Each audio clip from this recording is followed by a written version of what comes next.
commencer notre conférence. Bonsoir à toutes et à tous.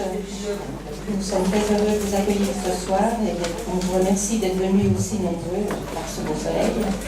Donc ce soir, nous avons le plaisir d'accueillir Claudine Gérès qui va nous présenter une conférence sur le processus de guérison.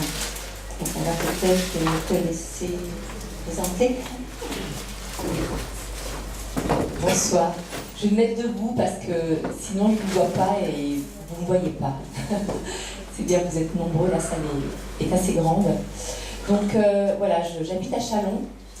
J'ai un parcours assez éclectique et qui pourtant trouve une même source dans ce que je peux appeler le processus créateur qui rejoint le processus de guérison. Je suis artiste pluridisciplinaire. Et j'ai travaillé plusieurs dimensions artistiques en lien avec les arts de la scène, la musique, la danse, le théâtre. Je travaillais beaucoup le piano, mon premier métier c'est professeur de piano, vous voyez. Et en fait, à travers l'art, j'ai été confrontée à la canalisation de mon énergie pour pouvoir aboutir à une réalisation qui soit sourcée vraiment dans mon être et qui reflète ce que je porte.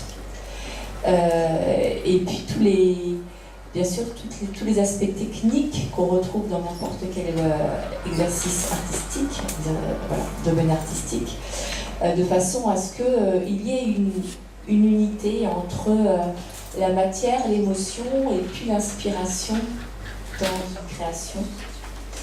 Et tout cela m'a amené à travailler sur moi-même, sur justement le rapport et les échanges qu'il y a entre ces différentes dimensions de notre être humain. Voilà, donc j'ai cheminé avec ça longtemps. Là, j'ai commencé jeune. J'ai fait des études de philosophie, de théologie et d'art, voilà, en lien avec cette démarche que j'avais déjà depuis des années.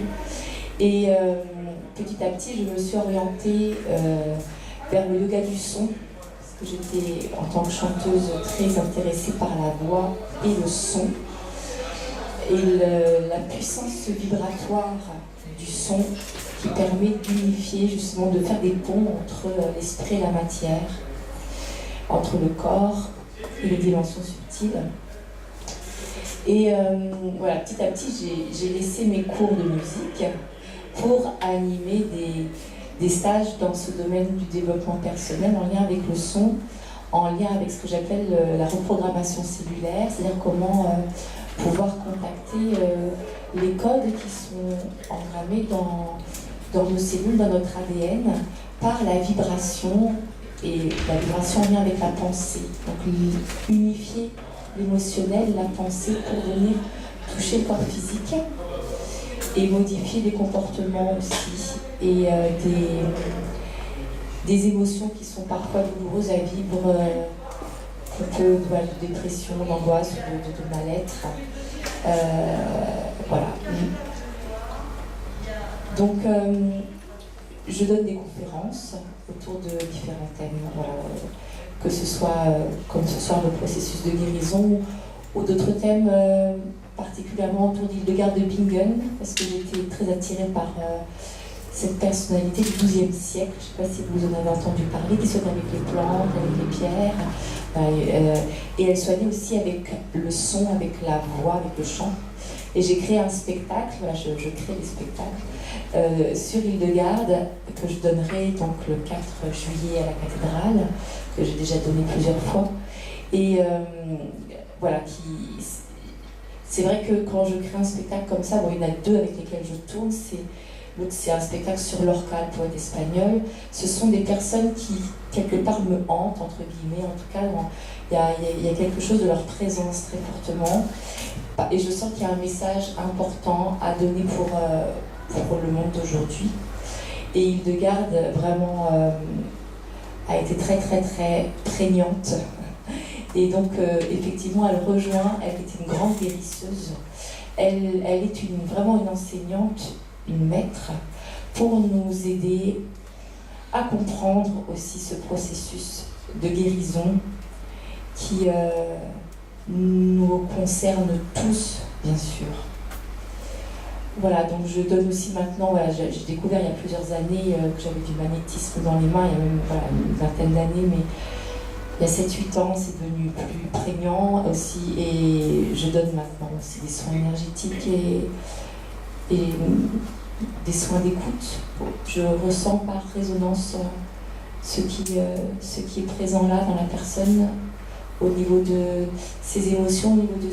Voilà, je sens des choses plus dans le subtil, et ça permet de venir rééquilibrer certaines choses et apporter une information d'une émotion positive en face d'une émotion déstructurante, apporter une émotion structurée, quelque chose de pacifique, pour venir donner par résonance, par imprégnation énergétique dans les cellules, une information que la personne n'a pas pu avoir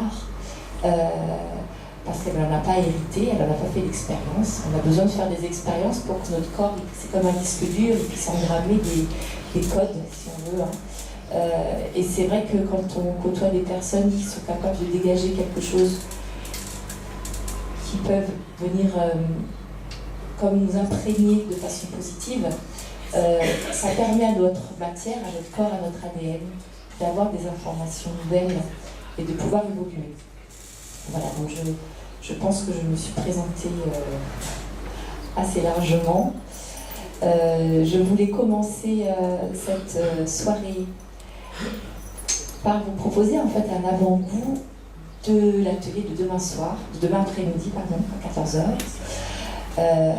Parce que ce dont je vais vous parler là, c'est pas quelque chose de très mental. Bien sûr, je vais vous en parler et ça va toucher votre intelligence, votre entendement, votre mental, mais c'est quelque chose qui concerne vraiment notre vie, notre aspect physique et vibratoire et émotionnel. Et j'aurais voulu qu'on commence par faire quelque chose que je fais souvent dans mes stages, 3 fois le son OM, et qu'on le fasse ensemble pour créer un climat dans cette pièce, pour ressentir comment ce son va modifier l'état vibratoire de la pièce avant et après. On va sentir normalement une différence, et combien ça va aussi nous affecter, nous, en fait, de façon positive. On va sentir une différence. Donc, on peut rester assis, c'est pas un problème, mais je vous propose de fermer les yeux. Et puis, moi, je vais commencer le son, et vous allez vous glisser dedans, comme si vous veniez épouser mon son, vraiment rentrer dans la même fréquence. Et imaginez que c'est comme le son d'un bol tibétain qu'on tourne comme ça, une baguette qui tourne, un son très pur d'un bol de cristal, voyez. Et on fait d'une traite le son, et après on arrête et on respire, on attend que tout le monde ait fini, et on fera 3 fois. Donc vous me suivez en écoutant bien ce qui se passe dans la salle, en écoutant tout cet ensemble de fréquences vibratoires qu'on crée ensemble, en fait.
Voilà, donc dans le mot guérison, il y a le mot guérir, et il y a le mot son.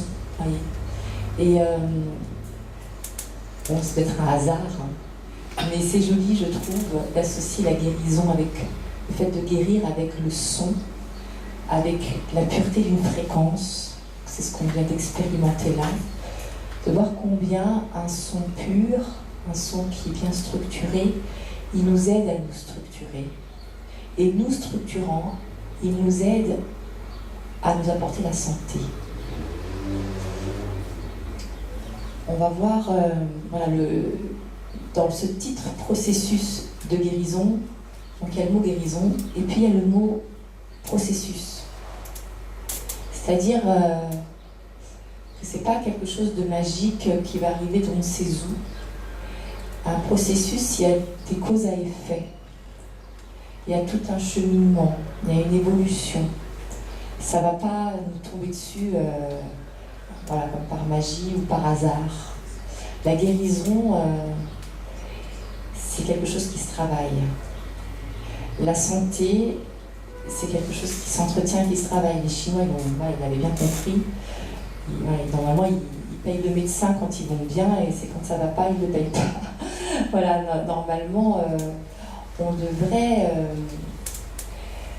ce qu'on fait, voilà, la médecine chinoise d'une manière magnifique, et puis d'autres médecines aussi, donc l'Ayurveda, et puis les médecines plus anciennes, aristotéliciennes par exemple, et celles de garde, hein, c'est toujours un peu dans la même, vraiment dans la même vision des choses, c'est-à-dire optimiser son équilibre interne pour ne pas laisser prise à la maladie. La guérison, elle ne devrait pas avoir lieu parce qu'on ne devrait pas tomber malade. Voilà, normalement c'est ça. Alors le problème, c'est que nous sommes dans une société qui ne nous aide pas du tout à ça. Et nous sommes obligés de ramer à contre-courant pour pouvoir trouver chacun nos trucs et s'entraider les uns les autres.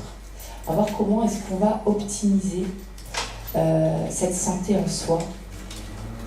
La guérison arrivant effectivement lorsque nous avons activé notre vitalité. Qu'est-ce qui va nous guérir? Ça va être ni le médecin, ni les médicaments, même s'ils peuvent parfois soutenir la santé, nous apporter des éléments qui vont soutenir notre santé pour qu'il y ait une réelle guérison, et pas seulement un effacement de symptômes, mais une guérison en profondeur, une réparation profonde, quelque chose au niveau de la structure qui va se réorganiser là où c'était désorganisé. Ça nécessite tout un travail sur soi, ça nécessite de reprendre aussi en main cette capacité qu'on peut avoir à se guérir. On peut être soigné, mais personne ne peut nous guérir. C'est nous qui nous guérissons. Voilà, ça c'est... on a un langage qui le manifeste bien. Et c'est pas quelque chose d'évident du tout parce que vous avez dû vous en rendre compte, bien sûr, vous aussi. Nous avons un grand ennemi intérieur qui est le fait d'avoir du mal à être responsable de sa vie et de trouver toujours la faute à l'extérieur de soi. Donc on a souvent tendance à se dire s'il se passe telle chose dans ma vie ou si j'ai telle maladie, c'est à cause de ceci, de cela, où on va chercher des causes extérieures ou des réparations extérieures. Or, c'est dans notre propre vitalité qu'on trouvera la solution. Bien sûr, il peut y avoir des causes extérieures qui ont fait qu'on tombe malade. Mais le fait qu'on va guérir, c'est jamais une cause extérieure. Ça va être, en tout cas ça peut être soutenu par une cause extérieure, on est d'accord, hein, une médication, des soins adaptés. Mais notre vitalité, il n'y a que nous qui pouvons l'activer. Et bien souvent, quand on a... Voilà, notre médecine, elle nous montre aussi maintenant, hein, il y a vraiment des interactions entre les souffrances psychiques et les souffrances physiques. C'est vrai que arriver à optimiser, nettoyer, réordonner tout ce qui peut être parfois détruit par des causes un peu dévastatrices dans notre vie, de manière à ce que ça n'impacte pas notre corps physique. C'est un énorme travail aussi. Surtout qu'il y a beaucoup de choses parfois qui sont inconscientes et voilà, et qu'il n'est pas facile de repérer parce qu'on vit avec depuis qu'on est petit. Parfois on a hérité ça au niveau transgénérationnel, donc on n'est pas conscient de certaines mémoires, on peut appeler ça comme ça, qui sont présentes dans notre inconscient et qui peuvent générer des angoisses avec lesquelles on a toujours vécu, donc on ne se rend pas compte qu'elles sont là. Des peurs, des inquiétudes, des difficultés à croire en notre vie, à croire, à nous faire confiance, à croire qu'on peut accomplir certaines choses ou s'accomplir soi-même, des espèces de freins. Et ces choses-là peuvent aussi causer des problèmes sur le plan physique. On a aussi voilà, tout ce qui concerne la pollution et tout ce qu'on ingère de toxicité dans notre monde contemporain, qui peut aussi bien sûr venir altérer notre santé. Donc on est quand même, mine de rien, dans un milieu qui a des facteurs multiples pour nous mettre à mal.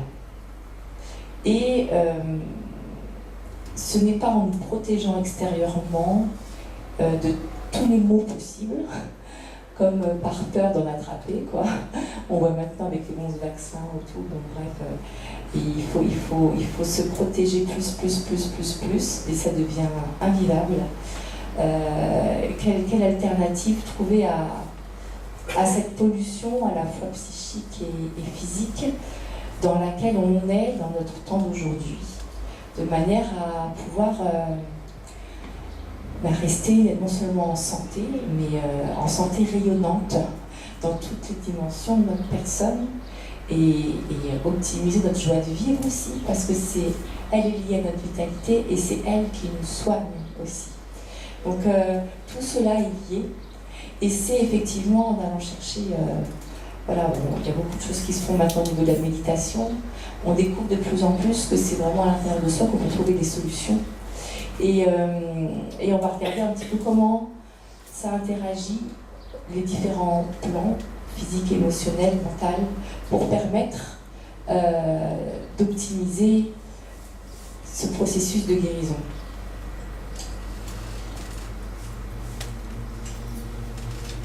Je voulais vous montrer quelques images qui sont tirées d'une conférence qu'a fait Nassim Haramein. Je ne sais pas si vous avez entendu parler de ce physicien que je trouve très intéressant.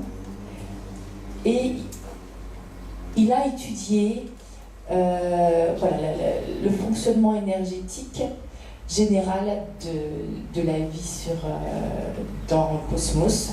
Donc c'est intéressant aussi, voilà, parce que ça rejoint, pour moi, c'est intéressant, ça rejoint la pensée d'Hildegard de Bingen et d'autres, où en fait le tout est dans le tout, hein, et que finalement un fonctionnement énergétique, qu'on voit là pour la planète, c'est pareil pour l'être humain ou pour une pomme, on verra tout à l'heure dans les images. Et voilà, il essaie avec des schémas et une compréhension, une explication assez claire et simple, de nous faire comprendre comment fonctionne notre circulation énergétique. Parce que tout le secret est là, en fait. La vie, elle est mouvement.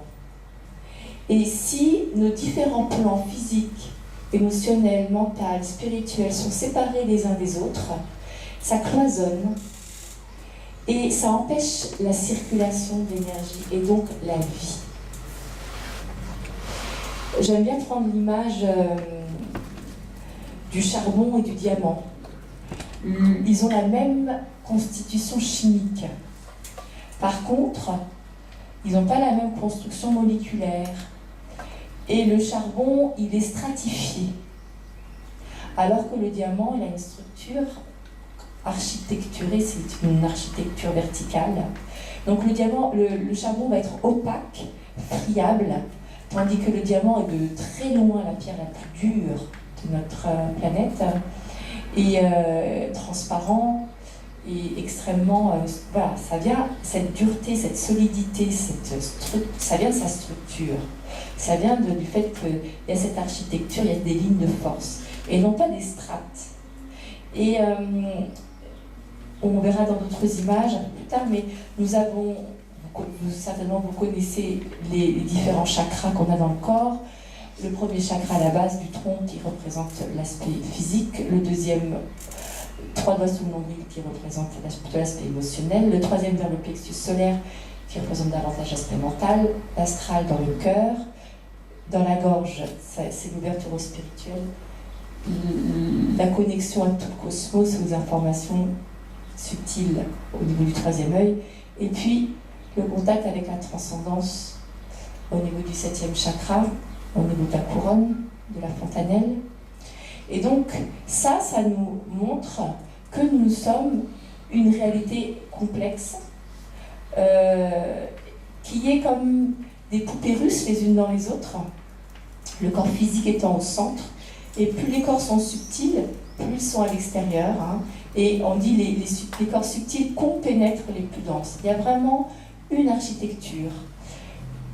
Et donc la vie a besoin de circuler d'un corps à l'autre, sinon ça crée des problèmes, clairement.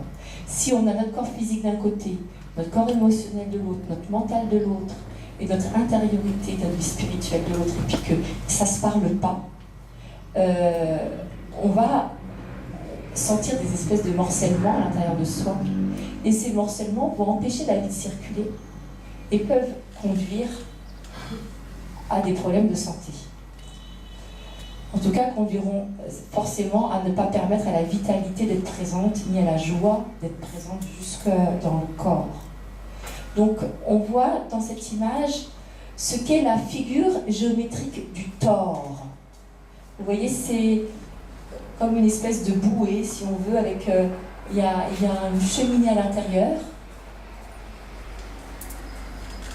qui est en fait ce qu'on appelle le trou noir, à la polarité féminine en bas, polarité masculine en haut, et l'énergie circule à une circulation générale comme ça.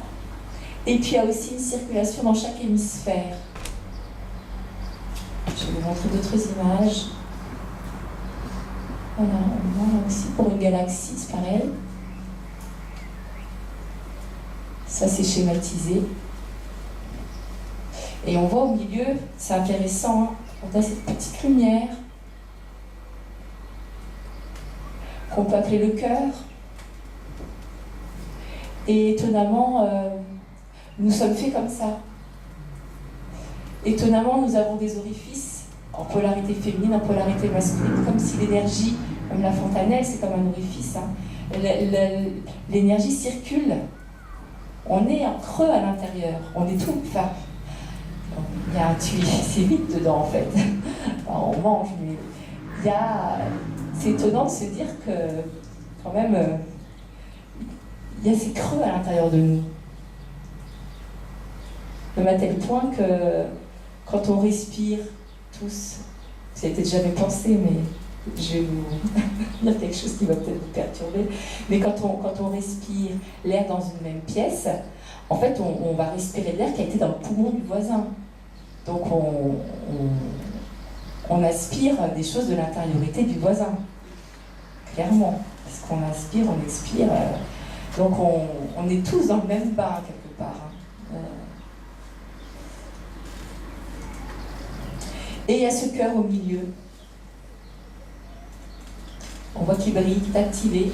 Et c'est vrai que notre cœur, comment il est fait, deux ventricules, deux oreillettes. Il y en a qui aspirent, d'autres qui rejettent. Donc on a ce mouvement d'aspiration et d'expiration, si on veut. Hein.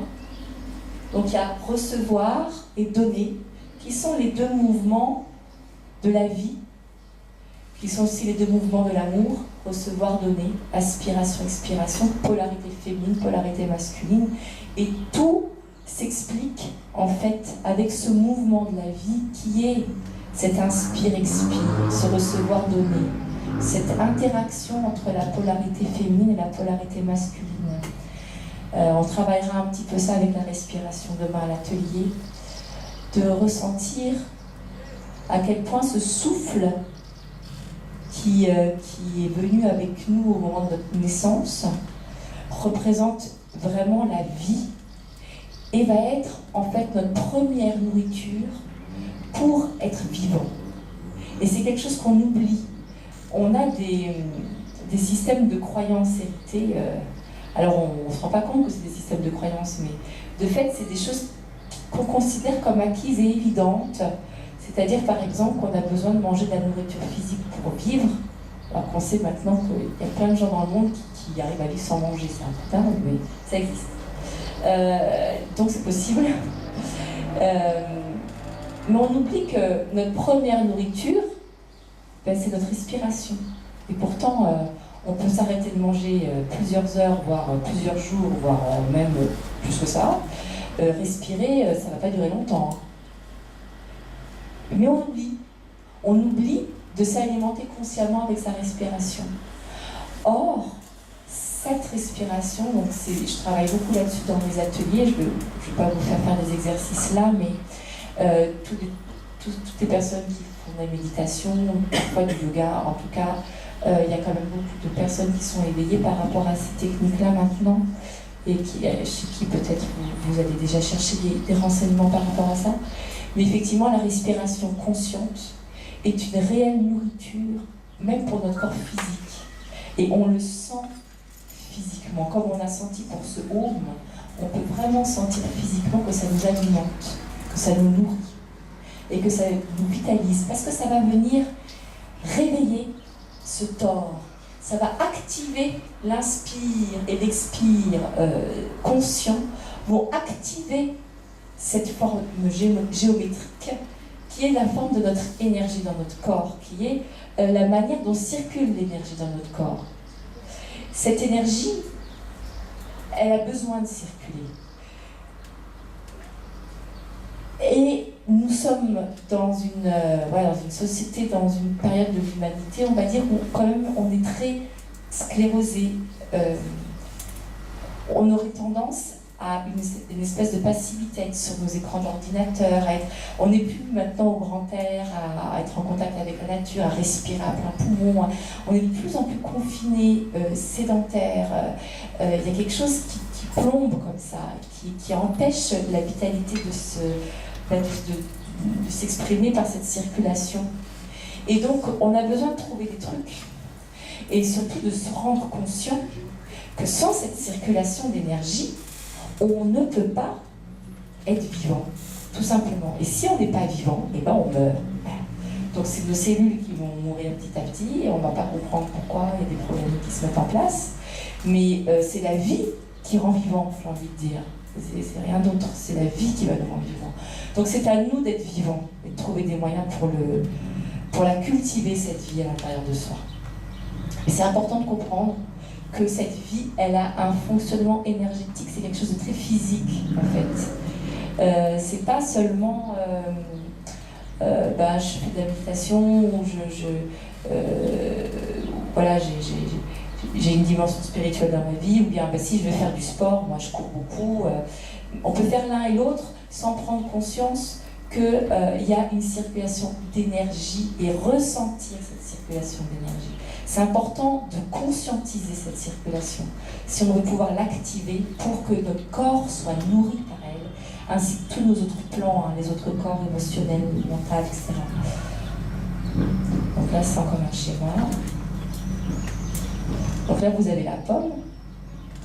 C'est joli quand même. Toujours le cœur au milieu. Et puis vous voyez la polarité féminine en creux, la polarité masculine en pointe. Ça, c'est comme l'anatomie humaine.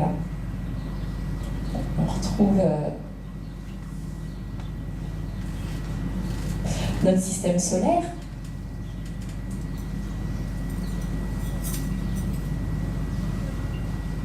Un être humain, voilà,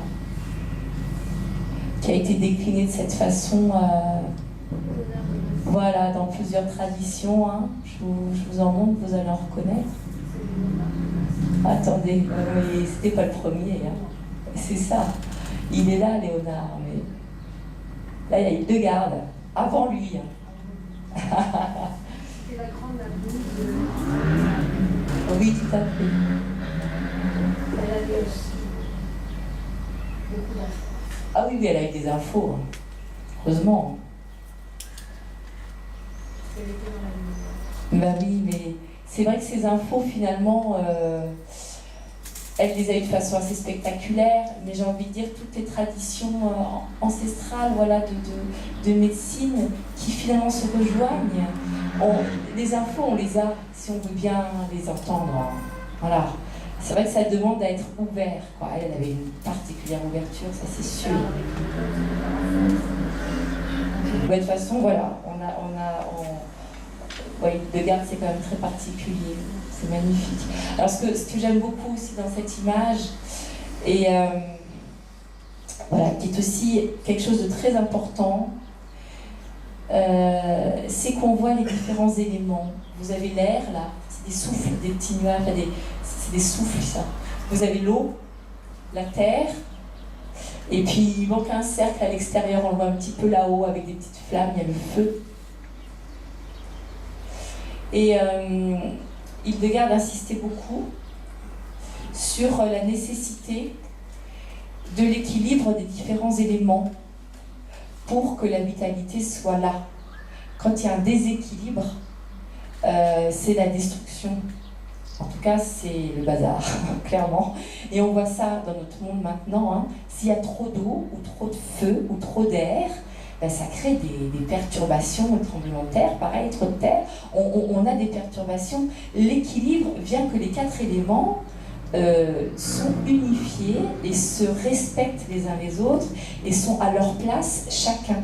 S'il y en a un qui vient manger l'autre, ça ne va pas du tout.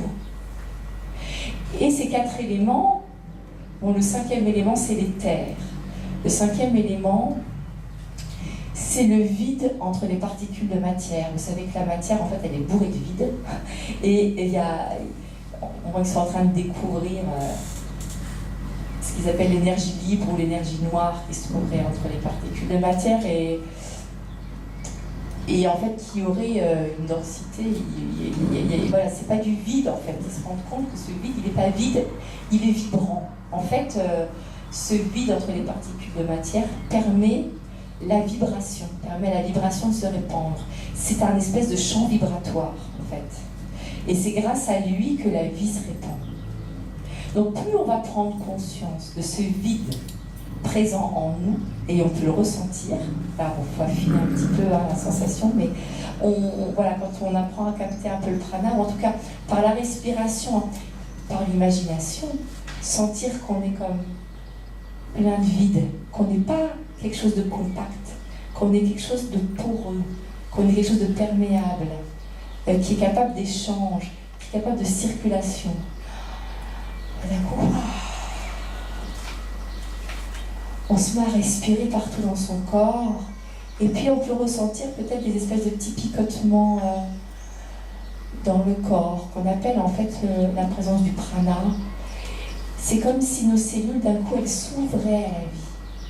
Alors que on est un peu dans un monde et dans une période de l'humanité où il y a la présence, on appelle ça la dualité, le monde de la dualité. Il y a une séparation entre ces 2 pôles féminin-masculin qu'on a vu tout à l'heure.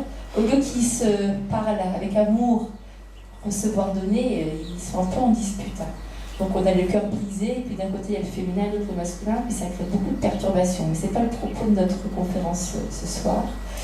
Mais effectivement, voilà, la perversion du pôle féminin, la perversion du pôle masculin, parce qu'ils ne sont plus en communication l'un avec l'autre, crée d'énormes perturbations. On ne peut pas être que dans le don ou dans le recevoir. La vie, c'est passer de l'un à l'autre, bon, c'est yin-yang, et c'est cette roue, c'est voilà, c'est ce cycle de la vie qui est vraiment, pour les gens que je vous en parle après, qui est vraiment important de remettre en intelligence concrètement dans notre vie, si on veut pouvoir aussi optimiser cette vitalité et optimiser voilà, la présence des différents éléments de façon équilibrée. On voit bien aussi en médecine chinoise, chaque saison est en lien avec un des éléments. On a besoin de chacun d'eux à leur juste place. Et on a besoin, voilà, le premier chakra est lié à l'élément terre, le deuxième, les émotions à l'élément eau qui est conducteur. Hein. L'eau, quand on est submergé par nos émotions, on pleure, enfin voilà. Et puis, donc c'est l'élément eau. Le troisième, c'est l'élément feu. Et le quatrième, c'est l'élément air, et donc l'éther est au niveau de la gorge et permet d'entrer dans la dimension spirituelle. Donc ces éléments, ils ont besoin de trouver dans notre corps leur équilibre. Ils ont besoin de trouver leur réalisation. Ça veut dire que notre corps physique, il a besoin de soins. Il a besoin de pouvoir être pris vraiment en considération et non pas être juste une machine qui doit nous obéir et une espèce de bête de somme qui doit faire tout ce qu'on lui demande. Ce qui est aussi la manière dont on traite notre terre aujourd'hui. On l'exploite. Et lorsque notre ego exploite notre corps, on entretient la séparation, polarité féminine, polarité masculine, d'une manière qui vient continuer à perpétuer ce qu'on peut appeler les mémoires d'abus même. Parce qu'en fait, il y a une forme d'abus de notre mental sur le corps. Nous abusons nous-mêmes de notre propre corps en le maltraitant, en n'écoutant pas ses réels besoins, en ne prenant pas soin de lui, par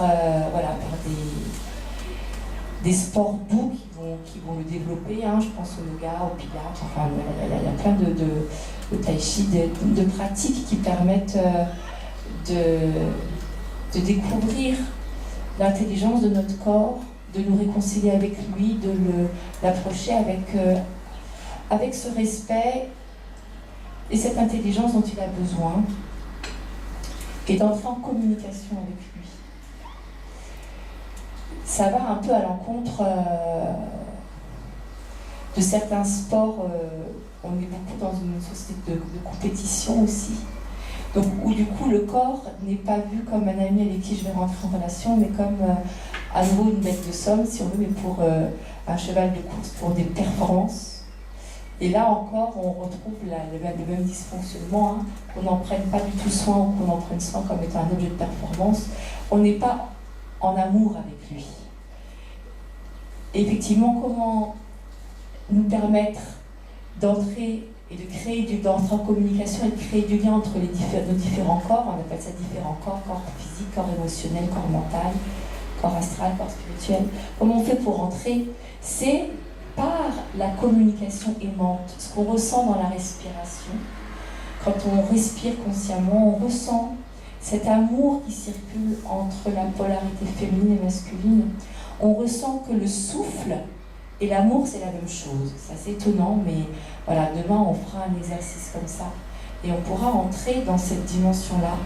Et nous, si on veut optimiser notre vitalité, on ne peut pas l'optimiser en dehors d'une relation aimante avec nous-mêmes. Voilà, donc cet accueil de nos émotions, cet accueil de notre corps, cet accueil de notre mental et de notre ego, parce que c'est aussi une dimension, s'il est remis à sa juste place, c'est pas un problème. On a une identité qu'il est important d'affirmer, qu'il est important de laisser rayonner, bien sûr de ne pas écraser les autres avec, mais d'être pleinement soi-même, c'est aussi quelque chose de vraiment important et qui n'est pas facile du tout non plus. Donc tout ça, ce sont des choses qu'on découvre au fur et à mesure de notre vie, c'est notre chemin de vie à chacun d'entrer dans la compréhension de soi-même et de l'humain, hein, chacun par nos chemins qui nous sont propres, mais ça rejoint complètement cet appel profond intérieur à être vivant et à trouver en soi les clés de vie pour profiter pleinement de la vie, pour la rayonner pleinement et donc être une réponse aussi à la maladie.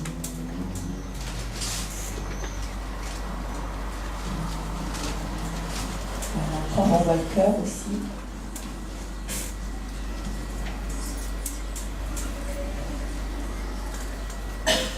Là, c'est la planète.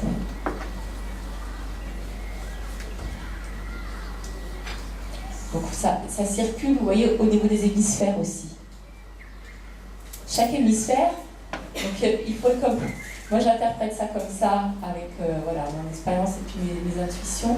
C'est important d'être réconcilié avec sa polarité masculine et d'être réconcilié avec sa polarité féminine pour que les deux puissent se parler.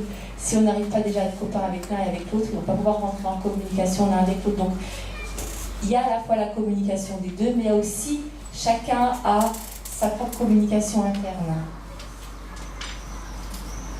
Ça c'est schématisé. Et en fait, il y a des constructions géométriques. Je vous parlais du diamant tout à l'heure. Donc Nassim Haramein a dégagé, il n'est pas tout seul, des constructions géométriques qu'on retrouve dans la Merkaba, donc dans l'étoile. Je passe un peu vite parce que ça permet de voir la construction. Regardez, ça devient intéressant. Hop. Vous voyez la fleur de vie qui se fabrique. Donc c'est une structure. C'est vraiment une structure. Et on n'arrivera pas à être vivant et en bonne santé si on n'est pas structuré. Si ça continue d'énergie de partir dans tous les sens, et d'avoir le mental d'un côté, le physique de l'autre, l'émotionnel de l'autre, et qu'il n'y a pas un axe central qui unifie tout ça dans le souffle et dans l'amour, on ne peut pas être vivant et on ne peut pas être heureux et on ne peut pas être en bonne santé. C'est pas possible. Alors je suis d'accord, c'est pas forcément une très bonne nouvelle parce que ça veut dire que ça se travaille, quoi. Ça veut dire qu'effectivement, on n'est pas un produit fini, on a un produit en devenir, entre guillemets, et on a du boulot. Voilà. Mais en même temps, c'est très beau parce que il n'y aurait rien à faire pour évoluer, ce serait quand même ennuyeux. C'est aussi tout le charme de notre expérience humaine que de pouvoir apporter notre petite pierre, notre petite contribution. Ça nécessite par contre quelque chose que personnellement je trouve très difficile, je pense que je ne suis pas la seule, et qui s'appelle la patience.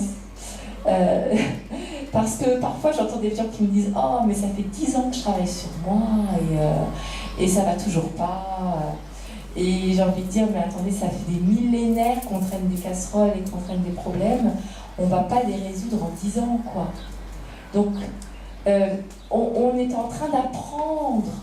J'ai l'impression, moi, qu'on est juste en train d'apprendre ce que c'est qu'un être humain structuré. Je pense qu'autrefois, effectivement, dans d'autres civilisations, ils savaient ce que c'était. On a quand même... c'est bizarre parce qu'en même temps, il y a une évolution des espèces et de notre Terre qui est un peu linéaire. On voit bien qu'on est tout le temps des dinosaures, quoi. On voit bien qu'il y a quand même une évolution. Et puis que nos sociétés, elles fabriquent en quelque sorte de plus en plus d'intelligence. Malheureusement, cette intelligence, elle est parfois déconnectée de la dimension physique, déconnectée, en tout cas d'une dimension aimante avec le physique, avec le matériel, déconnectée du cœur. Et notre challenge à nous, de notre temps, c'est de replacer donc cette intelligence qui est en rapport avec l'ego, et de la replacer avec le cœur au-dessus, l'émotionnel en dessous et le physique en dessous. Voilà, on replace tout dans le bon ordre pour que tout ait sa place et pas l'ego qui chapeaute tout et qui écrase tout le reste. Voilà, donc tout ça s'apprend quand on comprend comment on est structuré et comment on peut arriver à gérer notre vie, ce qui nous traverse, ce qui nous habite, ce qui fait notre quotidien, à le repérer et à le vivre de plus en plus de façon consciente, en équilibrant tout ça et avec l'aide souvent de la respiration, qui est vraiment un outil extraordinaire. Donc là, la fleur de vie qu'on voit, je crois que c'est sur un temple de Nefertiti, je crois, en Égypte. Ouais. On va la voir plus loin. Alors là, on a l'arbre de la Kabbale.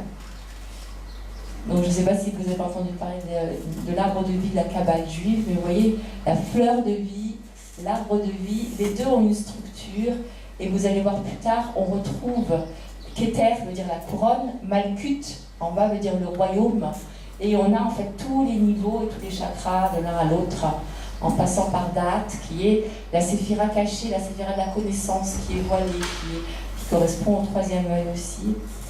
Tiferet au niveau du cœur. Et là, on a féminin, masculin, et toutes les interactions qu'il y a entre le féminin et le masculin, et cette colonne centrale qui représente l'équilibre, qui représente notre centrage, qui représente ce tube d'énergie qui est dans notre colonne vertébrale. Ça se place vraiment physiquement dans la moelle épinière, dans la colonne vertébrale. Donc au plan physique, on a toutes les interactions nerveuses et électriques dans la colonne. Et au niveau énergétique, en fait, c'est tout ce souffle de vie qui passe dans la colonne, qui va venir informer tous nos centres nerveux, hein, et tout notre organisme, et tous nos différents corps, du plus matériel au plus spirituel. Elle représente le microcosme de la. Mais oui, de toute façon, tout à fait. On retrouve toujours les mêmes lois partout, comme on voit dans les... Donc là, on a plusieurs... ça va former... Vous voyez, il y a l'étoile au milieu. Donc toutes ces formes géométriques, hein, c'est de la géométrie sacrée. Hein. On est vraiment dans la structure. Et là, on a le I Ching chinois, qui a aussi 64... voilà... 60 hexagrammes qui sont là. Comme on a dans notre ADN, on a 64 codons dans l'ADN, dans la liste de l'ADN. Donc on retrouve toujours le même chiffre. Hop, c'est joueur.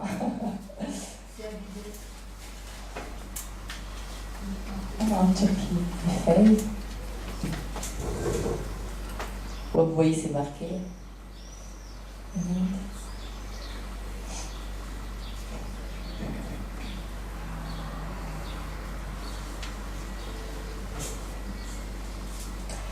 Voilà, et on voit la correspondance qu'il y a entre cette fleur de vie et puis voilà l'image du serpent, d'une sorte de dragon qui se mord la queue, qui va représenter le cycle. Je vous parlais du cycle tout à l'heure, très important. Voilà, on retrouve là aussi une Grèce.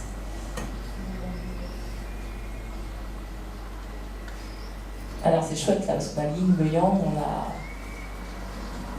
C'est étonnant, hein, il y a blanc, il y a noir, et puis il y a un gris aussi.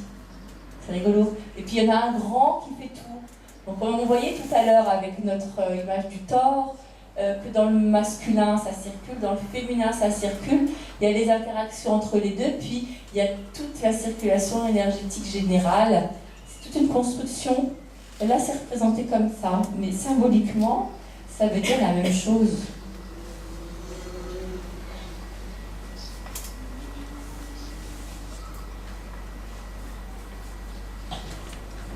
Donc vous trouvez sur YouTube, hein, vous trouvez la conférence où j'ai fait des captures d'écran. Elle n'est pas longue, ça fait 5 minutes avec Nassima Haramein. Vous mettez fleur de vie, Nassima Haramein, c'est écrit N-A-2-S-I-M, Haramein, H-A-R-A-M-E-I-N. Et puis vous allez avoir plein d'explications très intéressantes, bien plus précises que ce que je vous donne là. Ça c'est en Chine, c'est des chiens fous qui gardent... Oula, qu'est-ce qui se passe? Qui gardent le secret de la connaissance qui est là, et ils gardent le temple du soleil, et ce secret de la connaissance, donc on va le voir, c'est, voilà, on retrouve la fleur de vie, vous voyez. Je sais pas ce qu'il a là.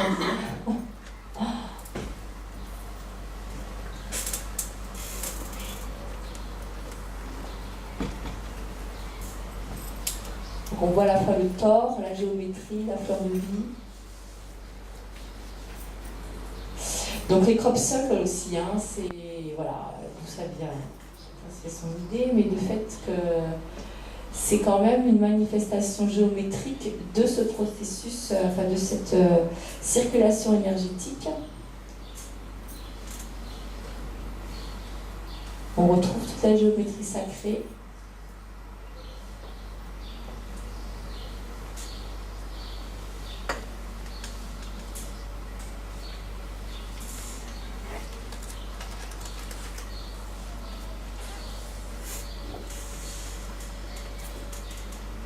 Ça, c'est celui, j'aurais dû le mettre avec l'autre qui était au début. Hein.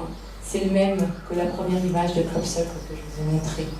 Mais là, ils l'ont un peu transformé en 3D pour montrer que ce qui s'étale à plat, c'est en fait l'impression en 2D d'une forme en 3D.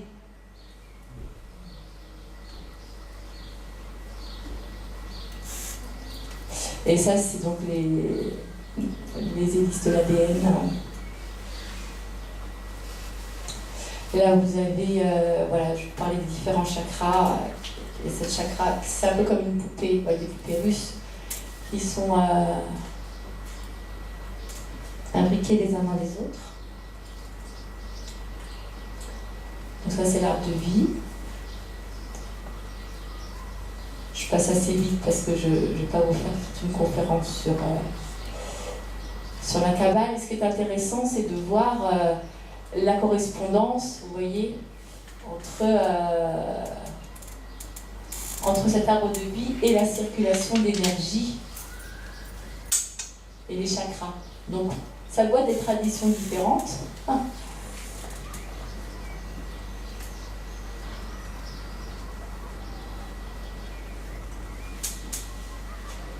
Alors là, c'est bien parce que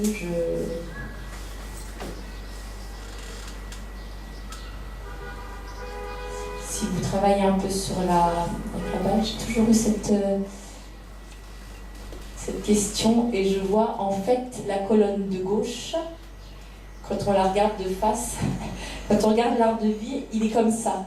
On a Bina, on a toute la partie féminine à gauche, les Boura, Od. Mais c'est comme si on était de dos en fait. Quand on est de face, c'est de l'autre côté. Donc c'est vrai que ça peut créer des confusions si on regarde l'arbre de vie comme ça, puis qu'on calque son côté gauche sur le côté gauche qu'on voit, parce qu'en fait, il faut se mettre dans l'autre sens. Sinon, on inverse le masculin et le féminin, puis ça va plus. Bon.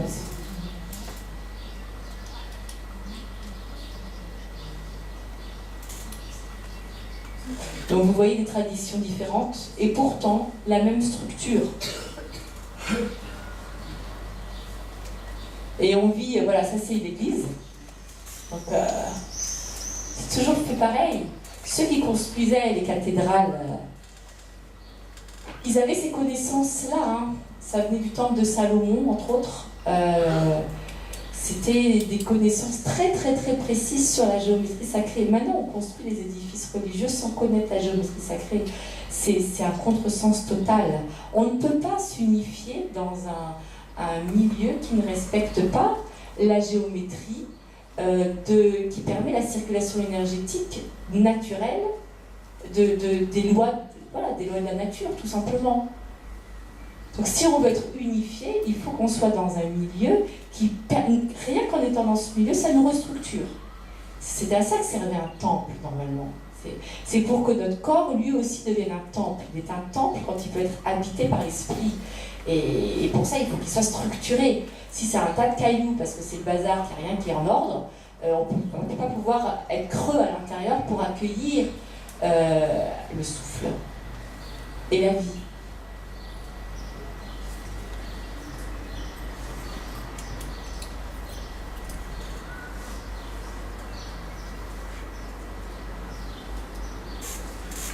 Alors j'ai une petite info qui me vient, je la donne en même temps. Dimanche, je vais faire un salon à la ferme de la Marlière. Je ne sais pas si vous connaissez, je ne sais plus le village exactement, c'est plus... c'est à Saint-Vincent-en-Bresse, c'est ça? Saint-Vincent-en-Bresse. C'est vers Sensé, un peu... Non, Saint-Vincent, je ne vais pas dire des bêtises, parce que je regarde sur Internet. Enfin, c'est dans le sud. Sud-est. Voilà, bon. Le fait est que, voilà, il y aura Emmanuel, je vais sur votre famille, super, qui, Fournier, hein, oui, c'est ça. Pourquoi? C'est que je connais d'autres Fourniers, je pensais que j'avais jamais réalisé qu'ils s'appelaient pareil. Qui fait des fleurs de vie, et aussi des fleurs de vie avec l'arbre de vie, dans la fleur de vie. Il les fait au laser, il fait des découpes... c'est très très chouette. Donc effectivement, si voilà, c'est tout à fait un outil, par exemple, qui peut soutenir ce besoin de restructuration est d'être au contact de formes géométriques qui nous aident à nous aligner. C'est des petites aides comme ça. Il fait des lampes, il fait des tas de choses. Mais rien d'avoir ça, on le regarde et ça nous imprègne. On a ça aussi, on a vu avec les lettres hébraïques. Les lettres hébraïques, elles ont aussi une puissance vibratoire par leur forme. Toutes les lettres en général, mais les lettres hébraïques, c'est très très fort. Et on a ça avec les sons. Demain, on fera, dans l'atelier, on fera un moment, je vous proposerai d'expérimenter le chant des voyelles. Donc on verra comment chaque son, chaque voyelle est une fréquence vibratoire pure qui vient nous structurer et qui vient venir activer une partie spécifique du corps et permettre de mettre en relation ces parties les unes avec les autres. Ben, il me semble que le cœur, c'est le dos, c'est ça, non? Le cœur? Le dos, je crois que c'est le chakra du cœur ou... Ah, c'est pas aussi simple que ça. Ça, j'ai un peu du mal avec cette façon de... Oui, il paraîtrait qu'il y aurait des fréquences spécifiques pour chaque... c'est tout à fait possible, hein, ça c'est sûr que... Mais en même temps, en fait, l'architecture est un rapport. C'est-à-dire que ce qui est intéressant, c'est la distance qui existe entre les intervalles. En tout cas, en musique, c'est ça. Et dans notre construction, c'est pareil. C'est que les choses soient en relation les unes avec les autres et qu'elles aient une juste place. Elles sont ordonnées les unes par rapport aux autres. Et c'est ce qu'on retrouve dans le nombre d'or. On a ça en musique, ça fait ton, ton, demi-ton, ton, ton, ton, demi-ton. Donc j'ai 2 et 3. Ce rapport 2 et 3, c'est le nombre d'or. Donc on retrouve ça en musique et dans toute la matière, tout le cosmos. Et c'est ça qui est important, c'est de sentir que ça circule d'un corps à l'autre et qu'on est vivant dans chacun de ces corps. Alors après, effectivement, on peut avoir... alors moi, je travaille pas avec ça. Ça m'intéresserait pourtant, mais je ne peux pas tout faire. Mais il y a des personnes qui font ça très bien. Il y aura mon musicien d'ailleurs qui sera là, qui est sodothérapeute, c'est Sylvain Lacroix, qui sera aussi à la Marlière dimanche. Et voilà, il y en a qui font comme ça des soins avec les diapasons ou avec les bols tibétains, bols de cristal, avec des fréquences spécifiques pour chaque chakra. Effectivement, de toute façon, on va bien le sentir aussi demain. Si on chante aigu ou si on chante grave, on ne va pas activer la même partie du corps. Et ça, c'est très très intéressant. C'est là que le son a vraiment un effet thérapeutique extraordinaire. C'est que quand on chante, on est obligé de faire passer les vibrations partout dans la colonne et faire unifier le haut et le bas par la voix. Et c'est pas quelque chose d'évident du tout. C'est là qu'on voit que quand on chante, on est un peu en strate. Hein. Où on chante là, où on chante là. Et puis comment ça fait qu'arriver à vibrer partout en faisant un son, waouh, c'est des choses qui ne sont pas évidentes. Et pourtant, ce qui est extraordinaire, c'est que on a chacun une voix différente, non seulement des cordes vocales spécifiques, mais tout un corps, parce qu'on chante avec tout notre corps. La résonance, elle se met dans tout le corps, particulièrement la boîte crânienne, mais tout le corps. Et donc, même quelqu'un qui aurait les mêmes cordes vocales, imaginons aussi dans un autre corps, ça ne donnerait pas du tout le même son. Notre corps, c'est comme un ampli. C'est comme le corps d'un violon, et nos cordes vocales, c'est comme les cordes du violon. Les cordes, il y en a une qui pète, je vais en racheter. Mais si je casse mon violon, c'est dommage pour moi. Vous voyez ce que je veux dire? Donc, notre voix, elle va être émise de nous, mais à travers tout notre corps. Donc c'est ça qui est extraordinaire, c'est que vraiment tout notre être participe de cette fonction de chanter et est énergétisé par le chant. Et ça, c'était quelque chose que Hildegard vivait beaucoup. C'est vrai que voilà, c'est aussi la tradition religieuse dans n'importe quelle d'ailleurs religion que ce soit. Hein. Que ce soit des moines bouddhistes ou des moniales comme Hildegard bénédictine par exemple, le chant a une place extrêmement importante parce que justement, c'était comme ça qu'ils s'énergétisaient. Et on a oublié ça. Mais en fait, ça avait une fonction vitale. D'autant qu'ils vivaient en général la chasteté. Donc si nous, on peut s'énergétiser par la rencontre des corps, eux, c'était pas le cas. Il fallait qu'ils trouvent d'autres systèmes. Et le chant permet une énergétisation, permet de faire circuler l'énergie féminin-masculin et de sentir comme des vagues qui traversent le corps et qui énergétisent et qui nourrissent l'organisme. J'ai envie de vous remettre l'image d'Hildegarde parce que j'ai envie de revenir. Alors, je pense que c'est plus court par là, en fait.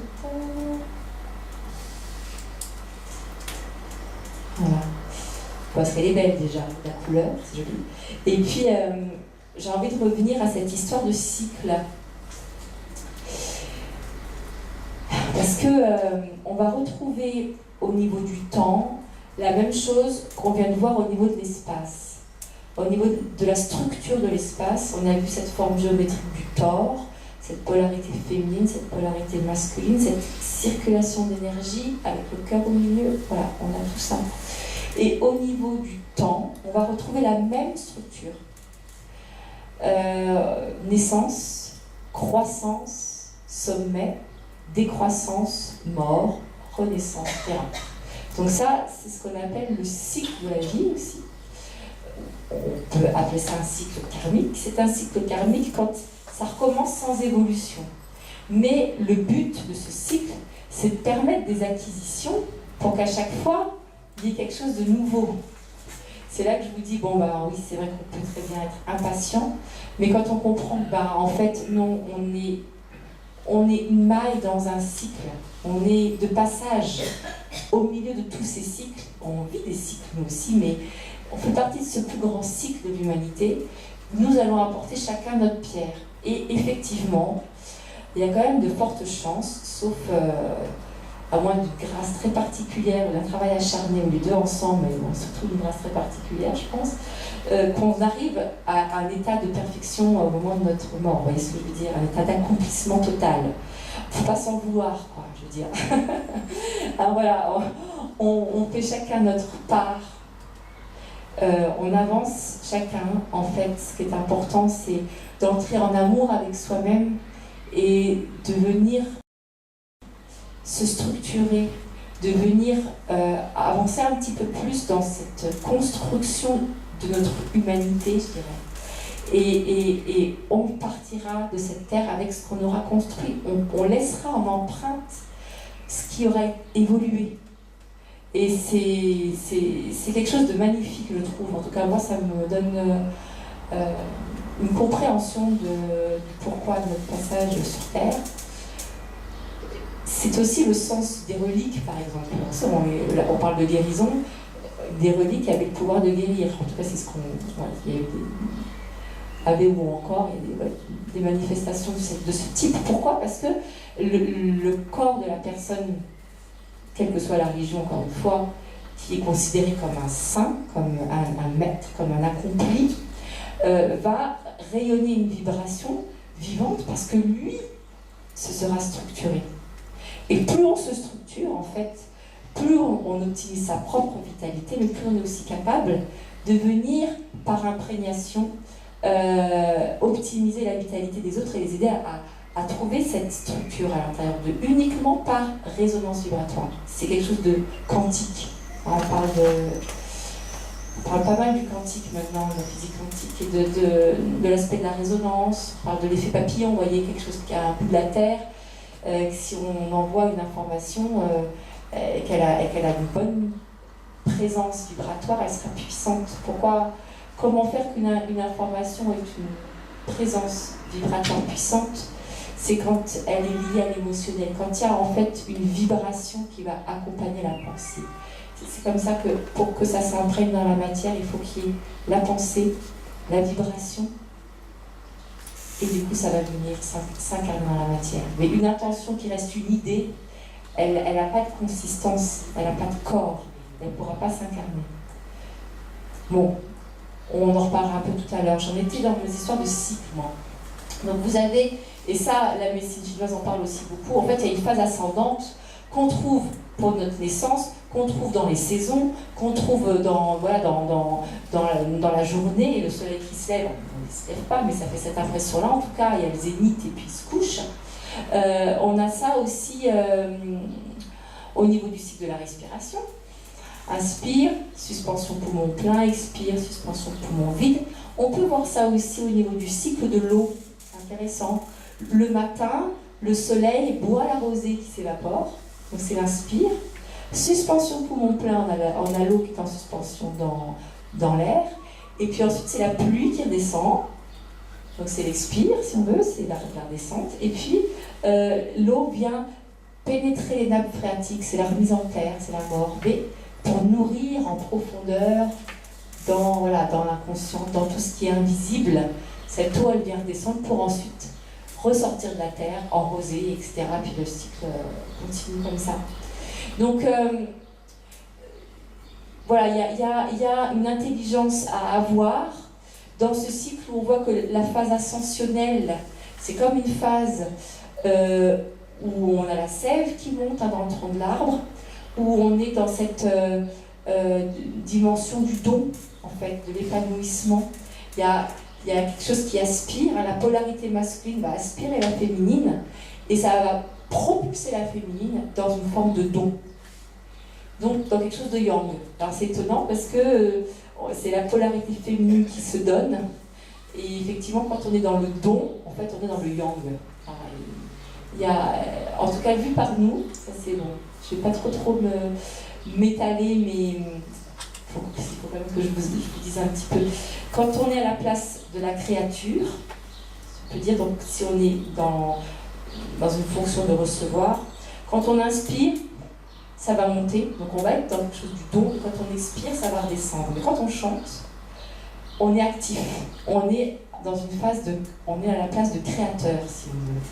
Et en fait, il va se passer le mouvement énergétique inverse. C'est-à-dire que quand on va inspirer, l'énergie va descendre, et quand on va chanter, l'énergie va monter. C'est assez incroyable, mais c'est exactement ce qui se passe. Donc, suivant qu'on est à la place de la créature, donc de la polarité féminine, ou à la place du créateur, polarité masculine, c'est un peu complexe, là, je vais un peu vite, mais on se retrouve avec des échanges du mouvement énergétique. Donc, c'est vrai que des fois, on peut figer un petit peu l'énergie en se disant polarité féminissime, mais c'est pas si simple. Quand on est dans le don, quand on est vers l'extériorisation, c'est une manifestation masculine. Quand on est vers l'accueil, c'est une manifestation féminine. Et donc, les principes, les pôles, en fait, quand on parle de l'inversion des pôles, c'est ça. C'est qu'un pôle masculin peut devenir féminin, féminin peut devenir masculin, suivant qu'on est en réception ou en don. C'est un peu pas. Ça peut faire un peu prise de tête, mais ça peut expliquer ces histoires de changement de polarité, ces histoires que dans un être humain, il y a les deux polarités, féminine, masculine. Le fait que parfois, il y a des perturbations qui font qu'un homme va être attiré par un autre homme, ou voilà, des choses qui font que c'est pas si simple, cette histoire de polarité, et notre monde aujourd'hui le vit de façon particulière. C'est-à-dire que, non, c'est pas si cloisonné, voyez. Et en même temps, on a besoin de retrouver vraiment la fonctionnalité de chacune de ces polarités pour se réconcilier avec elles, pour qu'elles aient chacune vraiment leur place dans notre vie, qu'elles soient actives à leur juste place et qu'elles nous structurent. Sinon, ça peut vite être le bazar aussi. Et donc la déstructuration, et donc ne pas permettre à la vie d'être pleinement là. Quand est-ce qu'on parle de la guérison, s'il vous plaît? On fait que ça, en fait. Oui, on fait que ça. Je vous parle du processus de guérison. Donc je vous parle de tout ce qui est en background, si on me parle derrière, qui permet la guérison. Tout ce qui va vous permettre d'activer votre propre guérison. Ce sont des fonctions énergétiques que nous avons tous et que nous avons besoin de comprendre pour les utiliser. Voilà. C'est ce que je vous transmets ce soir. Je ne peux pas vous transmettre la guérison. Par contre, je peux vous donner des petites clés pour que vous alliez chercher comment optimiser votre guérison à l'intérieur de vous. C'est ça que je fais. Mais je ne vais pas pouvoir vous transmettre la guérison, vous comprenez? Donc, ça va maturer tout ça. Mais vous allez comprendre petit à petit que c'est capital. Par exemple, si je suis que en phase ascensionnelle, en phase de don, c'est-à-dire si je passe mon temps à faire, je vais m'épuiser. Il y a une relation normalement équitable entre le fait de donner et de recevoir. Or, dans notre société, on est beaucoup, entre guillemets, exploité. On est tout le temps en train de faire, d'agir, et on s'épuise. Si on ne sait pas trouver comment se ressourcer en face, il y a des équilibres. Nos différents éléments, air, eau, feu, ça ne va pas être équilibré. Donc, on va être forcément malade. Voilà, on va en tout cas nourrir un déséquilibre qui pourra conduire jusqu'à la maladie. Donc là, je vous parle de prévention de la guérison et aussi de comment pouvoir guérir, c'est-à-dire qu'une fois que le désordre est installé, ben comment est-ce que je vais être intelligente pour mettre de l'ordre. Donc il y a une phase de don, une phase de recevoir. Comment est-ce que dans ce monde où je dois passer mon temps à être efficace et à produire, je peux trouver des solutions, des systèmes pour me nourrir. Et comment me nourrir? Est-ce que ça va être avec des compulsions de me jeter sur la plaque de chocolat ou bien est-ce que je vais pouvoir découvrir d'autres formes de nourriture qui vont être plus optimales pour ma santé? Comme par exemple, ce dont je vous parlais tout à l'heure, la respiration consciente. Ou bien avec des sons. Parce que c'est aussi très efficace de pouvoir... Alors quand on est plusieurs, c'est encore plus efficace. Et quand on peut recevoir des soins en sonothérapie, par exemple. Mais il y a plein de techniques de tai chi, qui permettent d'optimiser l'énergie, la circulation énergétique dans le corps, et qui peuvent nous aider à recevoir cette énergie, à devenir perméable, sensible, réceptif. Parce qu'on peut très bien faire aussi des mouvements de tai chi sans ressentir cette énergie, le faire de l'extérieur, mais ça ne nourrit pas. En fait, c'est comment dans ma vie de tous les jours, même si je fais la queue à un magasin ou je suis dans ma voiture, je vais pouvoir faire une respiration consciente et me nourrir à ce moment-là, de manière à ne pas être tout le temps dans une efficacité, mais à arriver dans tous les des tas de petits moments de la journée, à contacter cette capacité à juste recevoir. Sinon, je vais m'épuiser. Donc, c'est à nous de trouver des nouveaux trucs. Heureusement, il y a beaucoup de techniques qui sont découvertes aujourd'hui, des techniques anciennes, qui devraient être enseignées partout et qui n'auraient jamais dû nous quitter. On les retrouve, mais elles sont vraiment indispensables. Voilà, comme je vous disais, pour faire face aux pressions de notre société, on a besoin de retrouver ces principes universels vitaux.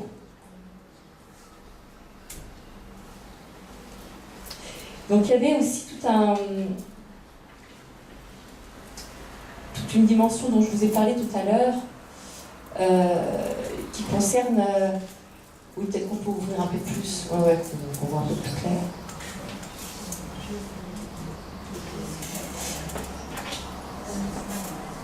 Qui concerne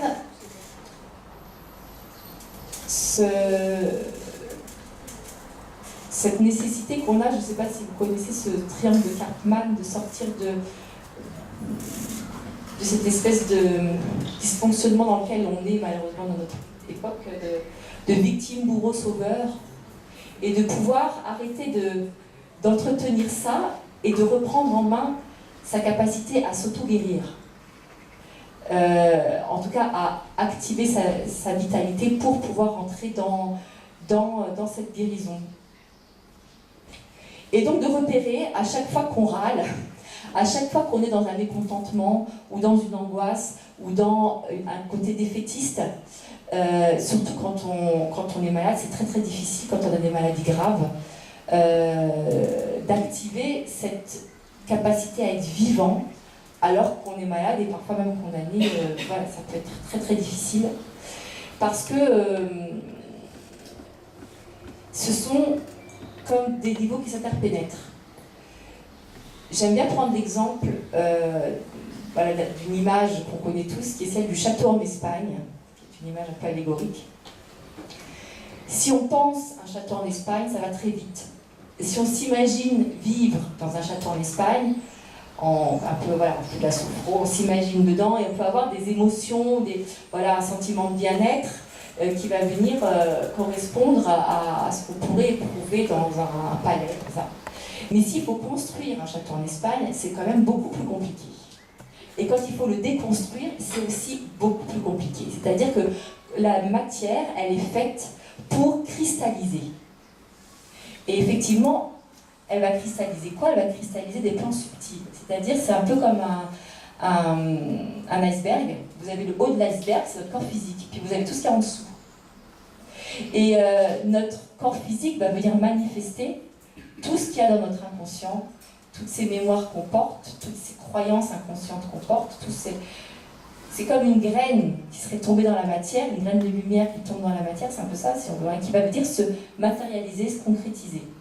Donc nous, pour pouvoir optimiser aussi notre évolution, on va petit à petit se rendre compte qu'il y a des pensées ou des émotions qui nous polluent. Effectivement, des pensées du style défaitiste, ou de dévalorisation, de manque de confiance, etc., des angoisses. Et en fait, on va être amené petit à petit à les écouter, à écouter quelle est la partie de nous qui souffre à travers ces différentes manifestations. Ce qui est quelque chose qu'on a du mal à faire, parce que souvent quand on a une partie qui souffre, on a envie de la rejeter, quoi. Si on a mal à la gorge, on a envie de s'arracher la gorge. On lui en veut à notre gorge d'avoir mal. On en veut à la partie de nous qui souffre. Alors que tout le processus de guérison va consister à descendre avec amour et à accueillir avec amour la partie qui souffre. C'est quand même quelque chose de pas évident du tout. On n'a pas appris ça. Et on est clairement en phase d'apprentissage pour s'aimer soi-même, je dirais. Pourtant, on le fait avec quelqu'un d'autre, parfois plus facilement. Quand on a un enfant qui s'est fait mal, on se précipite vers lui, on le soigne, on le chérit. On arrive à le faire avec un enfant. Mais avec soi-même, on s'en veut d'être dans cet état de maladie. Et il y a toute une éducation qui s'appelle la conscience, qui se vit avec la conscience, de pouvoir repérer à l'intérieur de soi qu'est-ce qui va motiver telle pensée, qu'est-ce qui va motiver telle émotion, et de venir accueillir et répondre à ce qui est abîmé par une émotion et une pensée structurée. C'est-à-dire, si on se rend compte qu'on se dévalorise, prendre un temps pour respirer, bien voir le mal qu'on se fait, et puis se prendre dans les bras intérieurement. Alors on peut avoir plusieurs images ou plusieurs techniques pour ça. Ça peut être une image, j'ai une amie qui prend une poupée qui se la met autour d'elle pour représenter son enfant intérieur, pour câliner cet enfant intérieur quand elle éprouve le besoin. Moi j'ai souvent des représentations comme si ces différentes parties de moi sont comme des personnages qui sont souffrants. Et alors je les mets comme dans un petit couche-panier pour les animaux, mais très joli, rose fuchsia ou orangé, enfin dans un petit coin douillet. Et puis je vais leur apporter justement ce qui leur manque. C'est-à-dire que si je suis dans la dévalorisation, je vais m'apporter une vibration de valorisation. Et la valorisation, c'est pas qu'une idée, c'est quelque chose de vibratoire. Donc il faut aussi l'avoir éprouvé, cette valorisation. Quand on l'a jamais éprouvé, c'est pas évident. Mais des fois, on peut chercher dans nos mémoires, il y a des gens qui nous ont déjà valorisés, il y a des personnes qui nous aiment et qui nous aident par rapport à ça. Un thérapeute peut aussi nous aider avec les mains, quand il y a du magnétisme, à imprimer cette vibration-là. C'est comme ça que je travaille, c'est assez efficace. Ou ça peut être dans le dialogue, ça dépend de la façon de faire, mais on a besoin d'un regard. Sans un regard aimant qui va venir donner cette valorisation, on va pas pouvoir la ressentir vibratoirement. Et c'est là que le mental, l'émotionnel et le physique vont avoir leur interaction, et que notre pensée va pouvoir être créatrice, et que la guérison va pouvoir se faire de façon autonome. On a besoin de se regarder avec amour là où on n'a pas envie de se voir parce que ça fait mal. Et et de sentir la vibration qui va nous soigner en correspondance avec celle qui est déstructurée à l'intérieur de soi. Donc c'est vrai que c'est un peu particulier parce qu'on n'a pas, peut-être pas l'habitude d'entendre parler comme ça, que la maladie peut venir en fait d'une émotion déstructurée et pourtant on le dit qu'on somatise, etc. Tout mal-être est un appel à recevoir un soin, à recevoir un accueil, à recevoir un amour. Et souvent, c'est lié à des événements traumatiques de notre vie ou transgénérationnels, où ces zones de notre être n'ont pas reçu l'amour nécessaire. Donc effectivement, on a le choix ou bien d'accuser qu'on ne nous a jamais donné cet amour et que c'est vraiment terrible et que c'est la faute des autres, ou bien se dire, bah ouais, je l'ai jamais reçu, bah, je vais me le donner à moi. Comme ça, ce qui n'a jamais été aimé, bah, va être aimé. Et là, je prends en main ma responsabilité, mon pouvoir, je ne suis plus une victime. Et je vais pouvoir me nourrir moi-même avec ma propre vitalité. Parce que ça, c'est aussi un grand secret que nous apprennent toutes ces traditions, et qui rejoint ce qu'on découvre au niveau de l'énergie libre, l'énergie noire, l'énergie libre qui est entre les particules de matière, c'est que cette vitalité, elle est à l'intérieur de nous, dans nos cellules, dans notre matière. C'est dans notre corps même qu'on va pouvoir puiser la vie. C'est pas quelque chose qui est à l'extérieur. Notre vitalité, elle est là. Juste, c'est que nos cellules, enfin notre matière, c'est comme fermé à elle. Donc on a nos particules de matière qui sont comme avec un carcan, et l'énergie qui circule partout autour. Il suffirait qu'on les ouvre pour capter cette énergie, et ça nous aiderait grandement à être beaucoup plus vivants. Et cette énergie, elle se décline. Alors on a ça, il y a plusieurs traditions, voilà, pareil, qui vont parler de ça. On dit par exemple que les anges qui ont créé les mondes, c'est les différentes voyelles. On parle des Elohim aussi, c'est des différentes énergies. C'est comme différentes fréquences vibratoires qui vont être à l'origine du créé, si on veut. Et on a à l'intérieur de nous tout un champ vibratoire qui est traversé par des couleurs différentes, si on peut parler comme ça. Et il peut y avoir des belles couleurs, et puis on sent qu'il y a des choses qui sont, mais qui ne sont pas colorées en fait, et qui sont grinçantes, et qui sont souffrantes. Donc comment rendre de la couleur à ce qui en manque? C'est beau parce qu'on a un peu des magiciens de la couleur. Et repérer comme ça. Alors chacun peut... Moi je travaille pas mal avec le son. Je vais entendre quand ça sonne faux par exemple. Même dans une relation, ou dans un discours, ou dans quelque chose. Je vais entendre quand... Donc le rapport des harmoniques là, il n'est pas bon. Mais pour quelqu'un qui sera plus visuel, ça va être peut-être la couleur, la lumière. C'est pareil. Ce sont des fréquences. Et à l'intérieur de nous, il y a ces fréquences. Donc la guérison va venir si on arrive, nous, à optimiser la structure de nos fréquences. Donc quand c'est comme ça, trouble, dans une espèce de grisaille, sans couleur, c'est à nous de venir donner la couleur dont on a besoin. C'est à nous de venir écouter ce que dit notre corps, notre psychisme, plutôt nos émotions. Si je suis dans la dévalorisation, c'est que j'ai besoin de valorisation. Si je suis dans la tristesse, c'est que j'ai besoin de la joie. Comment est-ce que je vais pouvoir décider d'être joyeux alors que je suis triste? J'ai une amie qui a un mal, voilà, une personne sage qui a une longue vie, qui me dit le pessimisme, ça se subit, l'optimisme, ça se choisit. Et il y a quelque chose de vrai. Ça peut être très violent à entendre quand on est en grande souffrance. Mais il y a des gens qui souffrent et qui arrivent à avoir quand même de la joie. Et souffrir et être heureux, c'est pas forcément incompatible. Et on ne peut guérir, ou en tout cas être vivant, qu'en cultivant ces qualités colorées qu'on peut avoir à l'intérieur de soi, qu'on peut trouver, puiser en soi. Et c'est comme ça que, je vais parler de l'histoire de château en Espagne, je reviens dessus, il peut arriver effectivement que ce qui est à l'intérieur de nous en termes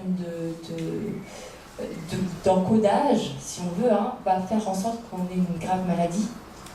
et qu'on aura beau faire toutes les pratiques méditatives qu'on veut quoi, et c'est quelque part la maladie est trop avancée, ça peut arriver qu'on ne puisse pas guérir, ça peut arriver.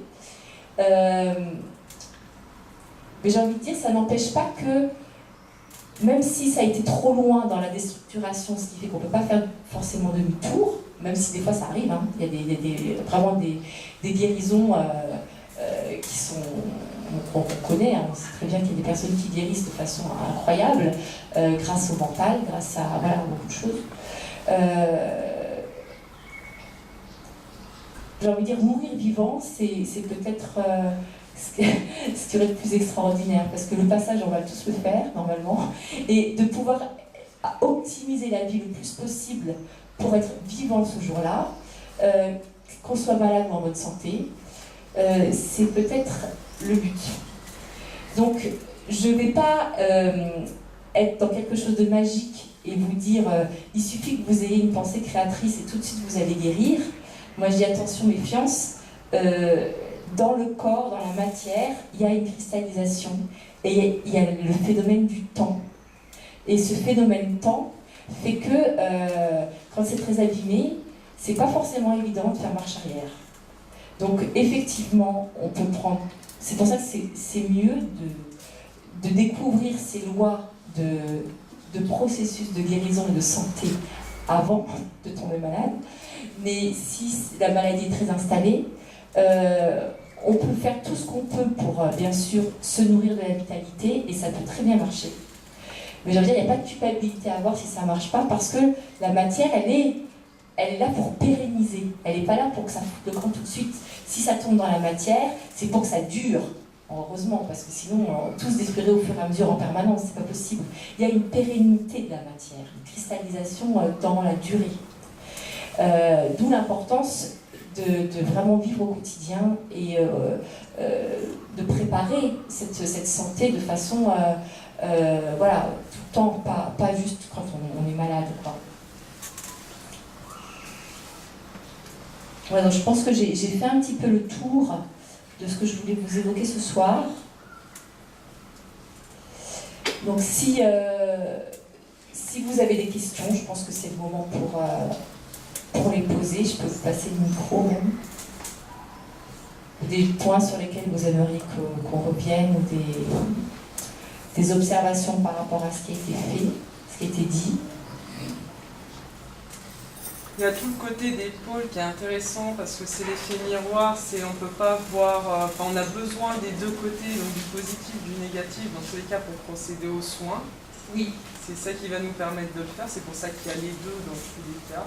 Et c'est vraiment le côté miroir, les pôles c'est plus ou moins c'est le côté miroir, Oui. et qui est très intéressant, du coup on va retrouver la guérison. On a le positif et le négatif comme pour une photo, quoi. Donc on a les deux faces d'une même pièce. Ouais. C'est ça. Il y aurait beaucoup à dire sur la polarité, ça c'est sûr.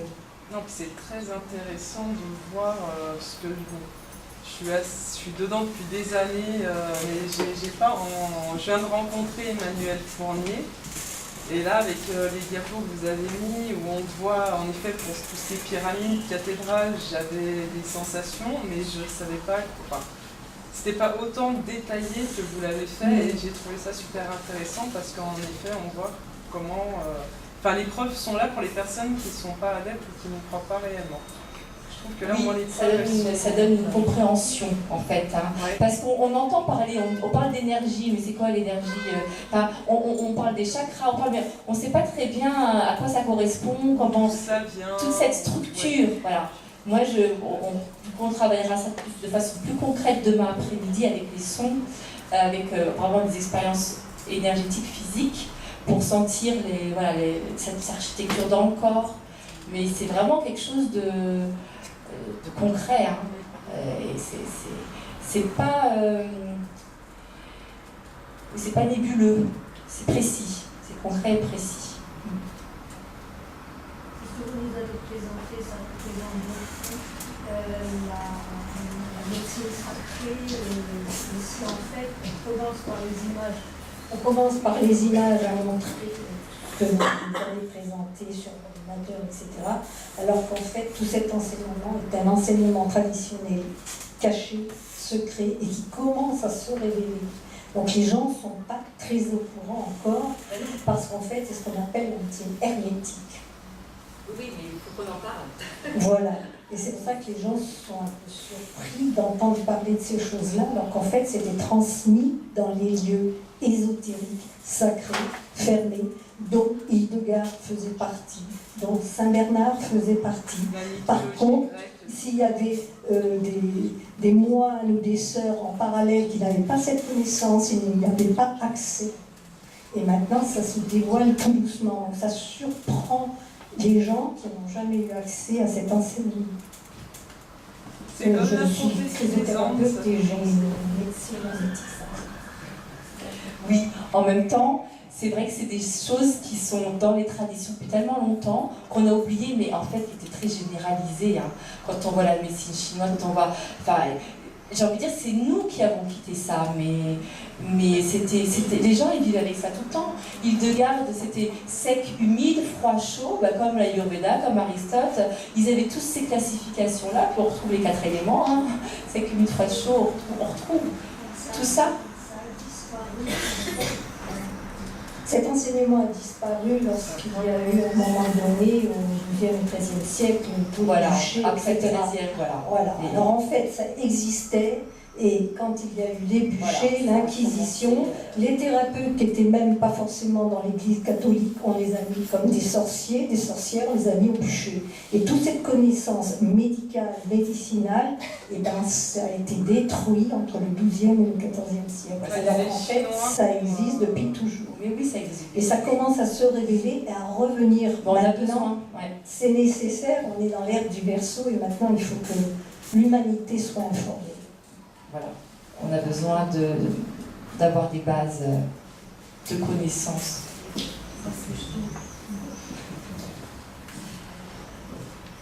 Ce que je trouve super intéressant, c'est que le corps nous donne énormément d'informations. Oui, Et ce corps est vraiment à écouter, oui, hein, voilà, faire descendre effectivement le mental dans le corps.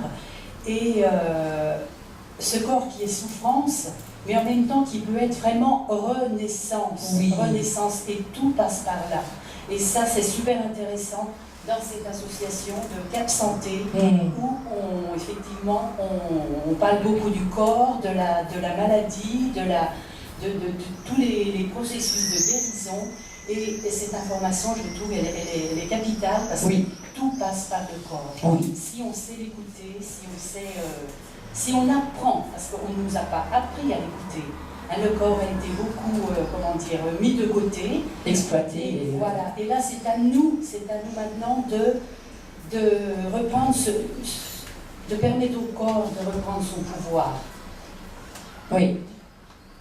Et c'est vrai que finalement, la maladie, le fait que le maladie, bon, on connaît ça, oui. Le fait que le corps, il exprime une souffrance, ça nous oblige à l'accueillir là où il souffre. C'est un appel. Il n'y aurait pas cette souffrance, on ne ferait pas le travail d'accueillir.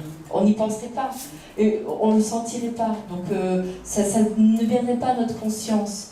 Finalement, c'est une occasion de faire venir à la conscience des choses qui ont besoin de venir à la conscience pour que l'amour puisse descendre. Ce n'est pas un hasard quand on a une souffrance.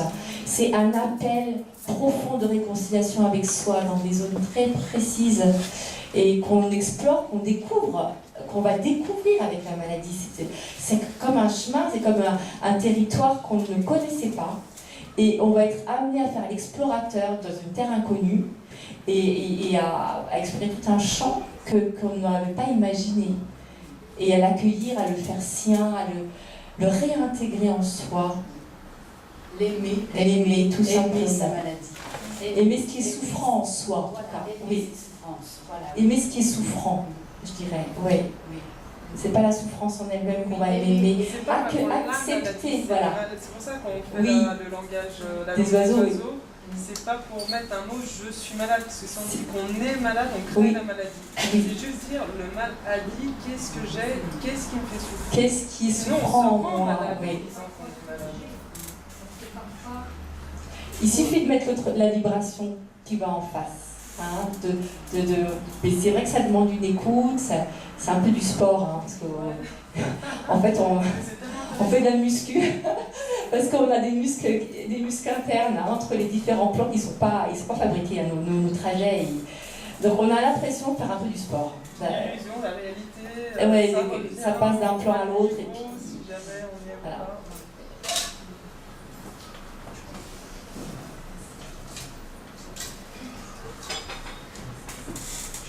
Vous êtes présenté tout à l'heure en disant que vous donniez des soins énergétiques. Oui. Donc, par rapport à ce que vous avez présenté, est-ce que vous pouvez nous en dire un peu plus? Oui. J'en ai un peu parlé, mais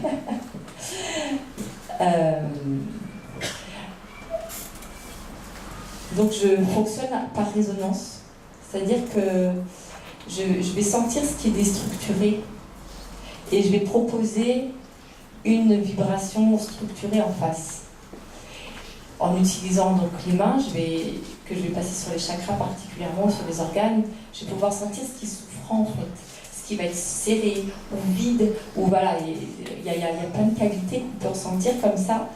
Et c'est vrai que c'est impressionnant de voir qu'il n'y a pas de distance quand on se rend disponible pour accueillir une information.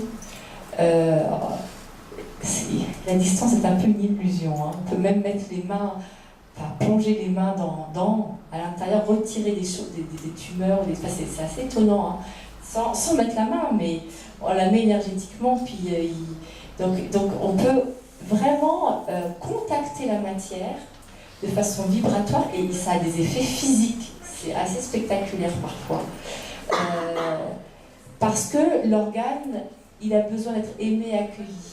Et si moi j'entends sa vibration souffrante, j'entends cette déstructuration, ce cri, j'entends son cri, et en fait je viens l'apaiser, lui donner la réponse qu'il a besoin. Je viens lui donner le baume, en quelque sorte, qu'il a besoin.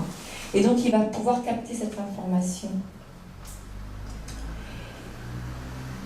Et savoir que c'est possible. Parce que quand on est en souffrance, en fait, on a une espèce de croyance qui nous fait croire qu'on est comme ça. Et que c'est pas possible autrement. C'est étonnant, mais notre organe, il a du mal à croire qu'il peut être autrement, qu'il peut être vivant. Il s'enferme, en fait, là-dedans. Et il a besoin d'une autre fréquence pour, qu'il y ait un ciel, qu'il y ait une ouverture, qu'il y ait une possibilité d'évolution.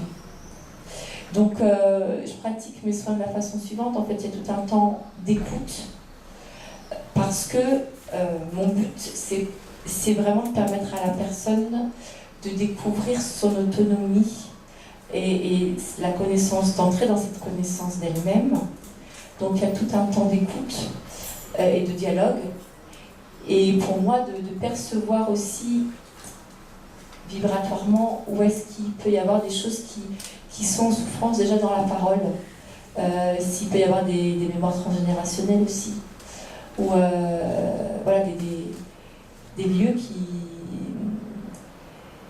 qui sont en appel de restructuration, on peut dire ça comme ça. Et après, je le fais physiquement, donc il y a 2 temps. Ça dure 1h15,